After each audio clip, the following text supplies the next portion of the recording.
stuff about Benny Hinn. Oh boy, dude, he's got to get saved. That guy's got to get saved.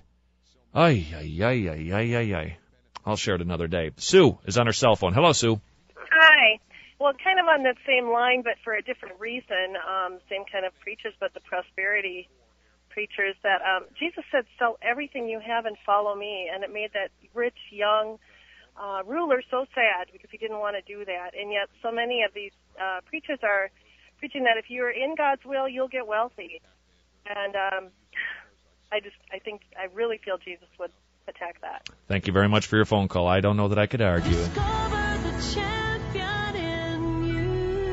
Have you ever read the prayers of Paul for people, or have you ever read Paul's requests of prayer for people? They never include, pray so that I can get lots of money, pray so that I can be healthy, pray so that I can command spirits to depart from people. None of that.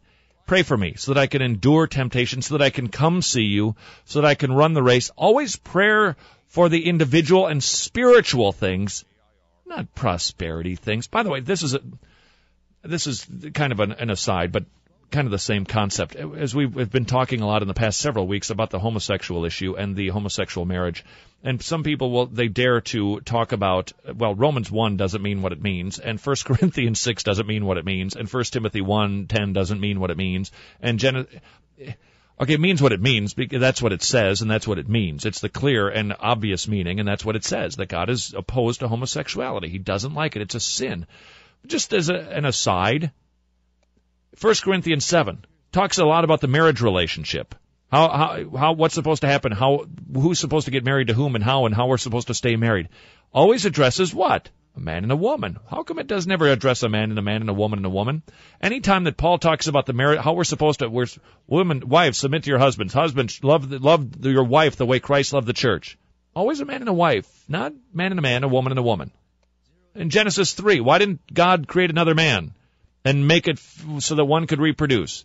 So in addition to Romans 1, 1 Timothy 1, and 1 Corinthians 6, Revelation 21:8, you've got those second degree, but nonetheless very valid reasons that homosexuality is just not approved by God.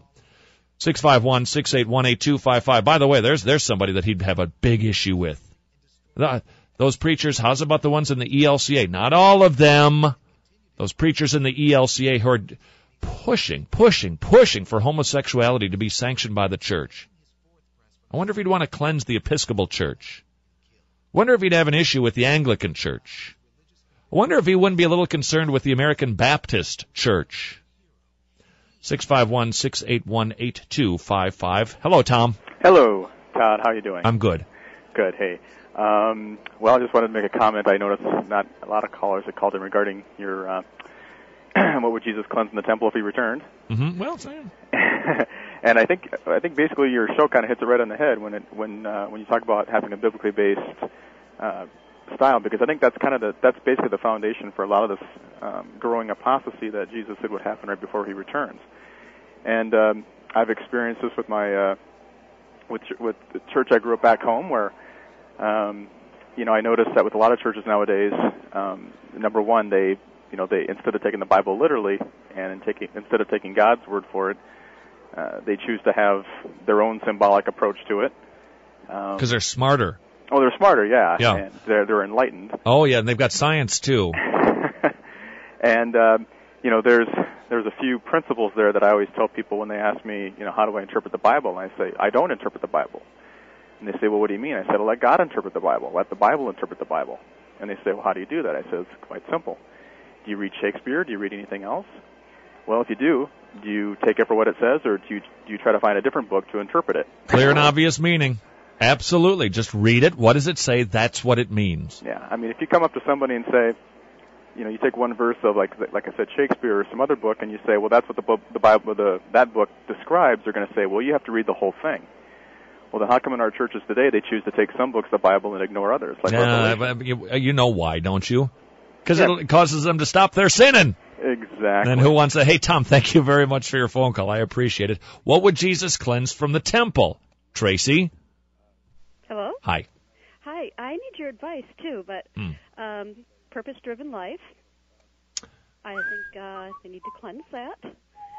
And my church is now enthused about doing this, so I've decided that I would do Thursday night group, but I'm making everybody look up every verse in their own Bible. But I'm wondering if you have any advice on anything else I can do, since I figured since I can't get it out of the church, I may as well try to. Yeah, here's some advice for that small group. Don't make a lot of treats, because not many people are going to show up. Dig through the Bible. Well, because I'm going to make them work? Yeah.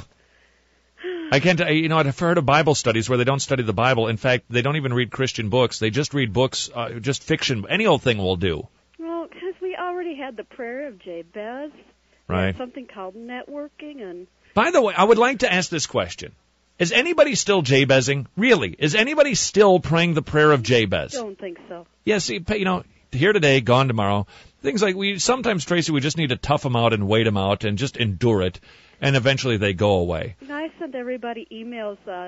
Barrett K. Joes. Have you heard of her? No. Oh, she has a website and talks about the prayer of Jabez. Oh, prayer of Jabez, Tracy. No, I mean a purpose-driven life. Oh, you know what, Tracy, I would encourage you and anybody else who's interested to go to our website. I think there's some fantastic articles on the problems with the purpose-driven life that are so biblical. And even if you don't care about the purpose-driven life, I would suggest to you it's a wonderful exercise. There's one article in particular. A pastor from down south took 40 Bible verses, 40 Days of Purpose, and from Rick Warren's presentation, how he interprets them, and said, now let's take a look at the context. Let's take a look at what those Bible verses really say. Now, he had over 100 examples he could have used. He just used 40. It's a wonderful exercise in just going, context, discernment, applying, look at how that Bible verse should work and how it doesn't work and how a different version of it can be misapplied. It's a wonderful exercise in studying the Scriptures. I encourage you to go to ttwministries.com and take a look at it. Who's Jabezing? Is anybody Jabezing anymore? What happened to that rage?